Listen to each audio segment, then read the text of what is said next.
خانم ها، آقایان به روی خط خوش آمدید.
در بخش نخست برنامه امشب به فیلم ترور در برلین میپردازیم.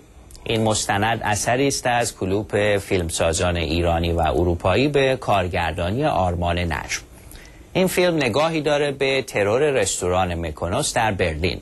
در جریان این حادثه گروهی از فعالین سیاسی از سوی عوامل جمهوری اسلامی به قتل رسیدند.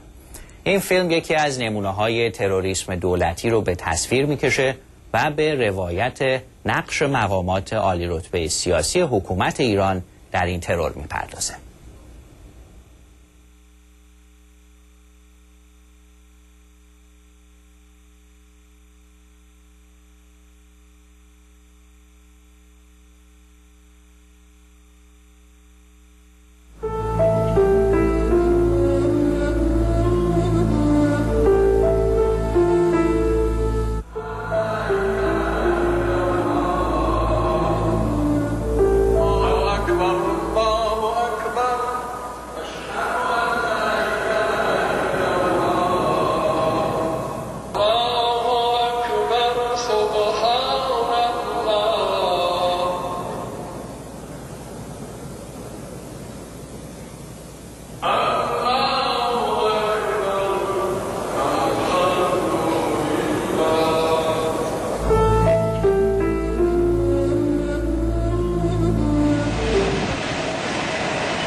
امشب با آقای آرمان نجم، کارگردان فیلم مستند ترور در برلین گفتگو می‌کنم.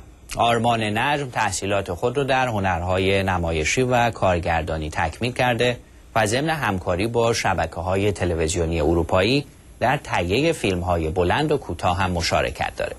آقای آرمان نجم، به شما سلام می‌کنم و درود می‌فرستم. سپاسگزارم از اینکه در شهر برلین با ما همراه هستید. درود به شما آقای مکری و درود به هموطنان عزیزم در هر کجای دنیا که هستند. آقای نجم، پیش از اینکه بریم و به جزئیات فیلم و موضوع اون بپردازیم، سپاسگزار میشم درباره انجمن یا کلوپ فیلمسازان ایرانی و اروپایی توضیح بدید. اصلا در چه موقعی تشکیل شده و چه انگیزه هایی باعث شکل‌گیری اونه؟ ما کلوپ فیلمسازان ایرانی و اروپایی رو در سال 2004 تأسیس کردیم و کسانی که توی این کلوب با ما همکاری میکنند اکثراً به صورت مستقیم یا غیر مستقیم در کارهای هنری فعالیت دارن و به خصوص در کارهای سینمایی. این کلوب انگیزه های مختلفی داره، من جمله این که ما در این کلوب درباره مسائل هنری و اجتماعی به بحث و گفتگو میشینیم، به خاطر اینکه در این کلوب کسانی هستند که از فرهنگ های گوناگون و یا ناسیونالیته ها، ملیت های گوناگون میان و این تداخل افکار برای ما بسیار سازنده است.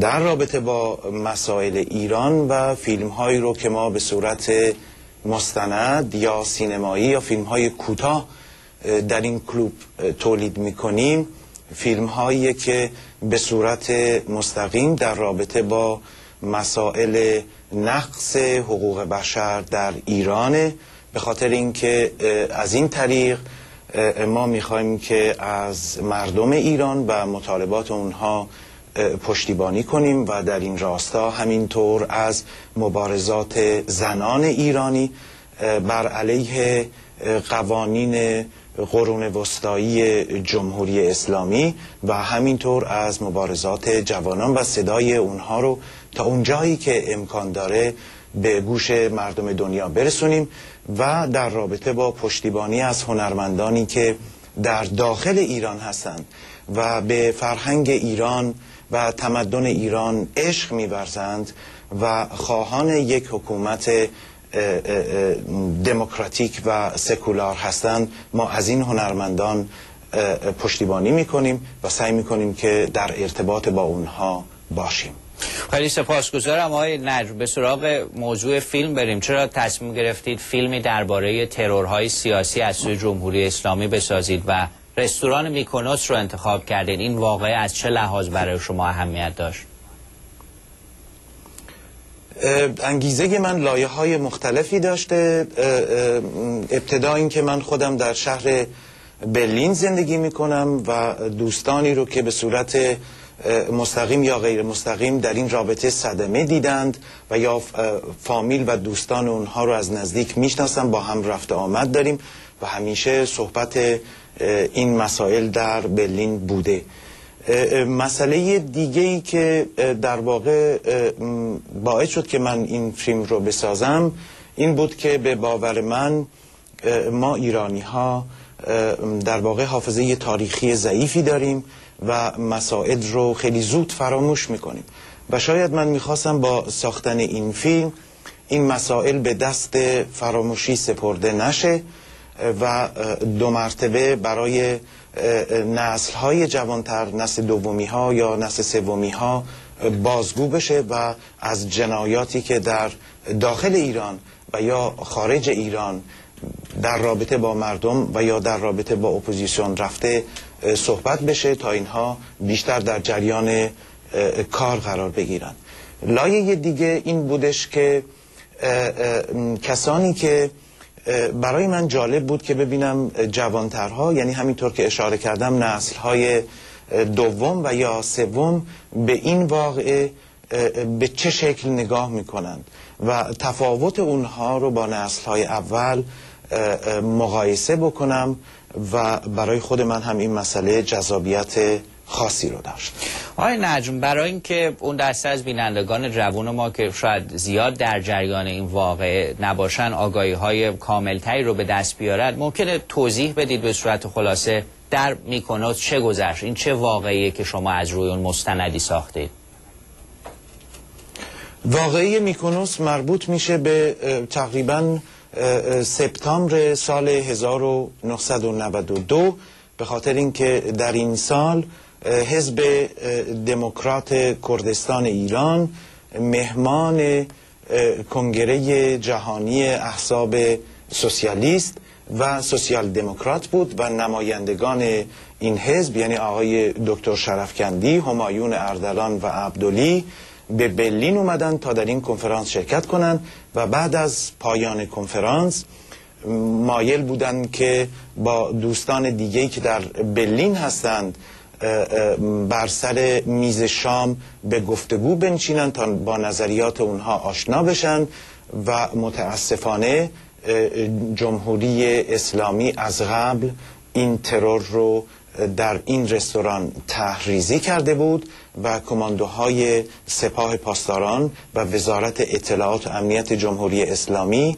اپوزیسیون و رهبران حزب دموکرات کردستان ایران رو در پای میز شام محاصره کردند و اونها رو به رگبار بستند و کشتند. آقای نجم، فیلم شما از چه زوایایی به این حادثه تلخ میپردازه؟ یعنی این مستند چه موضوعات و مسائلی رو در بر میگیره؟ فیلم مستند ترور در برلین. من سعی کردم که توی این فیلم از زوایای مختلفی به این جریان نگاه بکنم. همونطوری که در صحبتم اشاره کردم، مثلا با بچه های کسایی که در این رستوران کشته شدن مصاحبه کردم و میخواستم ببینم که اونها در حال حاضر بعد از 17-18 سال که از این واقعه میگذره چه نگاه و چه تصوراتی رو به این جریان دارند و همینطور میخواستم ببینم که آیا همه حقایق در مورد این فاجعه شوم گفته شده یا نه.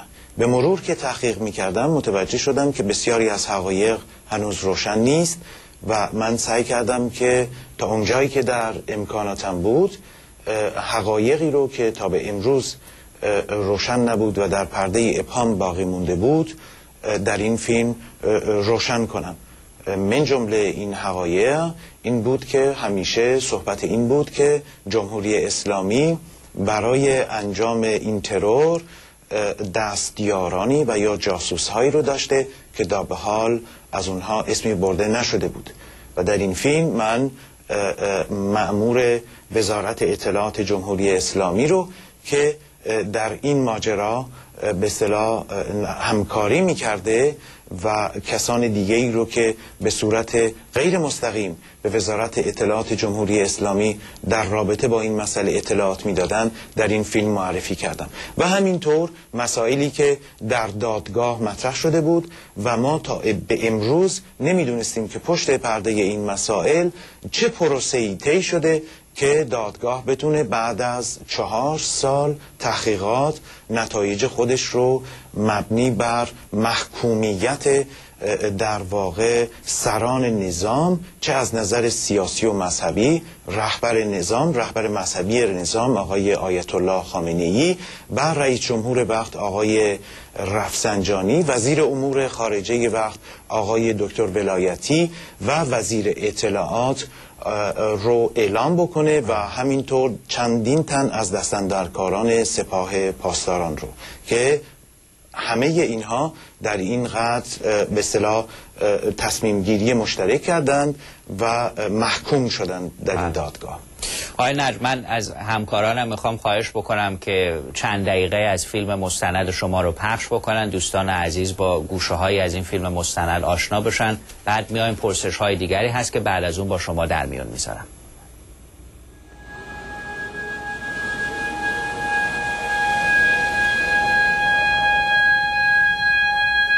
همین که من افتادم، فتوح عبدالی هم افتاد، صورت به صورت من فاصله 40-50 سانت زیر میز، روی شکم، منم روی شکم افتاده بودم، دمر افتاده بودم زیر میز. دهن عبدالی پر خون بود و گوله به قلبش نشسته بود. 2 تا رگبار مسلسل شلیک شد. بعد از 2 رگبار یه لحظه سکوت شد و من همونطوری که افتاده بودم بدون اینکه تکون بخورم، فقط این نگاه همو از همونجایی که افتاده بودم اینطوری آوردم بالا به طرف اونجایی که مسلسل چیز ساده بود. میخواستم ببینم رفته نرفته، من چیکار کنم، بلند شم نشم. در همون موقع یک دستی رو دیدم با پلت که به طرف دکتر شرفکنی داره تیر خلاص میزنه. تو این فاصله همایون اردلان که 2 تا گوله خورد و بیهوش شده بود به هوش میاد، سرشو بلند میکنه. این نفر دوم که بعداً معلوم شد عباس رایله میره بالای سر اون و اسلحه رو میذاره رو شقیقش، یه دونه گوله میزنه به مغزش. پزشکی قانونی بعداً میگفت اگر که این گلوله رو نمیزد احتمال هنوز زنده موندن همایون اردلان بود. تو این لحظه که موقع که من دیدم تیر خلاص به طرف شرفکندی اینا زده میشه، یک رعشه‌ای از تن من رفت و یک فکری جرقه تو کله من اومد. فکر میکردم که اینا به تک تک ما تیر خلاص خواهند زد.